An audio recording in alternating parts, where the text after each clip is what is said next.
जय हिंद, राम राम। तो अब हम लोग बात करेंगे कि एसएससी की तैयारी में 10 महीने 6.5 घंटे डेली के, अब इसको हम कैसे क्रैक डाउन करेंगे, 10 महीने को 6.5 घंटे में हम कैसे बांटेंगे, इसके बारे में हम बात करने वाले हैं। ठीक है, सबसे पहली बात तो 10 जो महीने हैं उसको हमें 3 पार्ट में डिवाइड करना है। ठीक है, कितने पार्ट में? 3 पार्ट में। बहुत प्यार से समझना, बहुत तगड़ी इसमें रिसर्च लगी वीडियो को बनाने के लिए। ठीक है, 3 पार्ट में हम डिसाइड करेंगे। और हम तुम्हें प्रूफ के लिए एक चीज़ बता दें कि आज से 2 साल पहले हम पढ़ाते थे इस चैनल पे, जिनको भी पता हो, पंडित क्लासेस नाम था अपने चैनल का।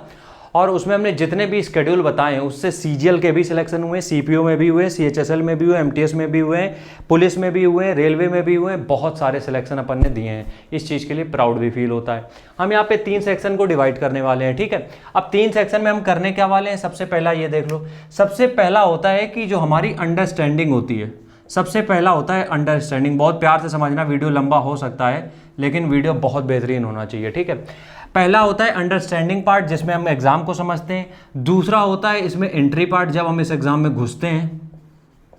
और आखिरी का प्रिपरेशन होता है, तैयारी आखिरी पार्ट में होती है। ठीक है, ये ध्यान रखना, तैयारी इस पार्ट में होती है, जिसके बारे में बहुत डिटेल में हम तुम्हें बताएंगे अभी। तो जब हम अंडरस्टैंड कर रहे होते हैं एग्जाम को, अंडरस्टैंडिंग का मतलब क्या होता है कि जिस एग्जाम को देने जा रहे हैं उसमें हम ये जान लें कि पूछता क्या है। क्योंकि देखो 20 लाख आदमी एक एग्जाम के लिए तैयारी कर रहा है, वो हर आदमी पढ़ रहा है, हर आदमी पढ़ रहा है, तो तुम्हें तो अपनी बुद्धि लगानी पड़ेगी कि तुम्हें क्या नहीं पढ़ना है, तभी सिलेक्शन हो पाएगा। तो अंडरस्टैंडिंग का मतलब क्या होता है कि कौन सा पार्ट तुम्हें अपनी जो पढ़ाई है उससे डिलीट करना है। सबसे पहली बात तो ये है, क्योंकि कई बार बहुत सी लोगों में हमने ये गलतियां देखी हैं कि एक ऐसा चैप्टर जो पिछले 10 साल में कभी नहीं आया उसमें भी 6-6 घंटे लगा रहे हैं। तो सबसे पहला पार्ट क्या डिलीट करना है अपने सिलेबस से। दूसरा चीज़, सिलेबस को डिटेल में पढ़ना है, सिर्फ पढ़ना है, अभी सिलेबस शुरू नहीं किया हमने, सिलेबस को ये पढ़ना है कि इसमें क्या क्या चीज़ें पूछी जा रही हैं। और तीसरा होता है हमारा previous year paper. Previous year इसमें ये नहीं कि 10 साल के लगाने लगोगे, नहीं, 2 से 3 या 5 तक, 2 से 5 पेपर तुम देख सकते हो। अब बहुत प्यार से समझ लेना चीज़ें। एसएससी की जब तैयारी करते हो कोशिश ये करो, अंडरस्टैंडिंग डेवलप करो। पहले तो ये करो कि डिलीट क्या करना है ये समझो।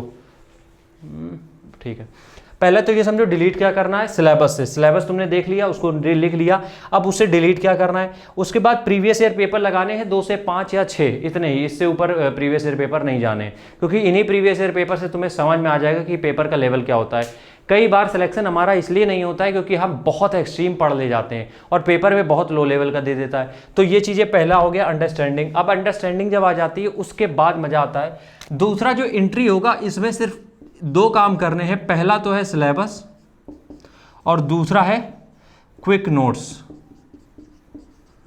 जो एंट्री है ये हम करेंगे 2 चीज़ों से। इसमें तुम्हें क्या करना है, इसमें सिर्फ तुम्हें सिलेबस पढ़ना है, इसमें तुम्हें सिर्फ नोट्स बनाने हैं सिलेबस के, इसमें और कोई डिफरेंस मत करो। अभी हम बताएंगे कि इसमें कितना टाइम देना है। ठीक है, ये हो गया।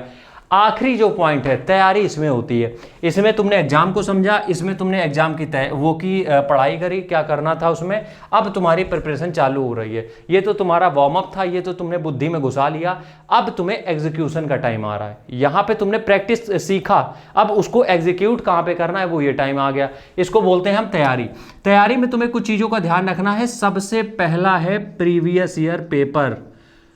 कम से कम 8 से 9 साल के प्रीवियस ईयर पेपर झोंक जाओ तैयारी में। इस तरीके से डूबो यार कि तुम्हारा एक क्वेश्चन ऐसा ना हो कि जो तुम्हें लगता हो कि हमने पढ़ाई नहीं है, ऐसा हो कि तुमने जो पढ़ा है वही आ गया। प्रीवियस ईयर पेपर 8 से 9 साल रगड़ डालो। दूसरा, टीसीएस के क्वेश्चन मत छोड़ना। टीसीएस के क्वेश्चन किसी भी ऐसे एसएससी के किसी भी एग्जाम में पूछे गए हों सब चार्ट लेना, जितने भी क्वेश्चन दिए हों सब टीसीएस के। ठीक है, दिख रहा है कि नहीं ज़्यादा? हाँ ठीक है, तो टीसीएस के क्वेश्चन सारे चार्ट जाना जितने भी हों।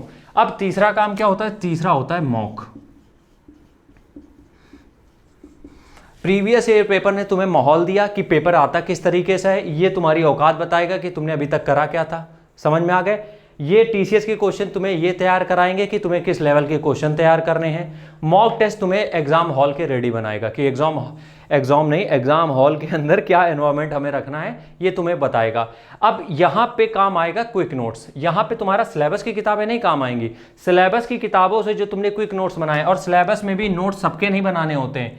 मैथ्स की जो शॉर्ट ट्रिक होती हैं उनके नोट्स, जीएस की छोटी छोटी ट्रिक और बाकी इंग्लिश के बारे में तो हम कुछ नहीं कहेंगे, इंग्लिश का कुछ नहीं बनाना है तुम्हें, बस मैथ और जीएस के, ठीक है।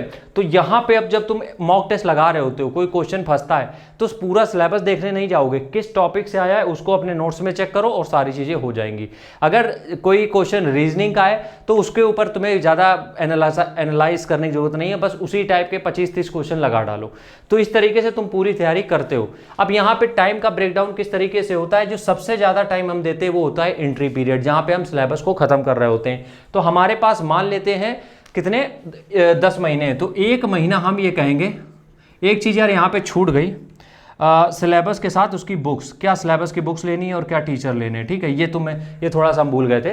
तो 1 महीने में तो तुमने ये करना है, सिर्फ 1 महीना। 1 महीने में तुम्हें सिलेबस स्टार्ट नहीं करना है, पढ़ाई स्टार्ट करनी ही नहीं है। 1 महीने तुम्हें सिर्फ जूझना है इस काम में कि क्या डिलीट करना है, क्या सिलेबस है, किताबें क्या लेनी, रिसोर्सेज क्या होनी चाहिए। टोटल 30 डेज इसमें तुम झोंक देना।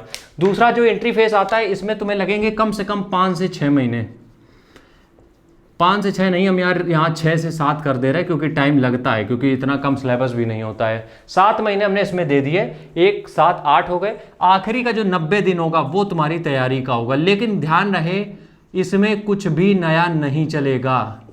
आखिरी के 90 दिन में कुछ भी नया नहीं चलेगा। जो भी तुमने पढ़ा है उसी से, तुम्हें जो प्रीवियस ईयर पेपर पढ़ोगे उसी से करना है, कुछ नया करना ही नहीं है 90 दिनों में। 90 दिन में तुम सिर्फ वो करोगे जो प्रैक्टिस डिमांड कर रही, जो मॉक टेस्ट डिमांड कर रहे हैं। 1-2 टॉपिक छूट गए, छोड़ दो, जान दो, लेकिन 90 दिनों में कम से कम वो चीज़ें तुम्हारे अंदर रहनी चाहिए जो तुम्हें प्रॉपर तुमने पढ़ी है। इस तरीके से 10 महीने का शेड्यूल हम तैयार करेंगे और 10 महीने में हम एग्जाम को फोड़ेंगे। राम राम, जय हिंद।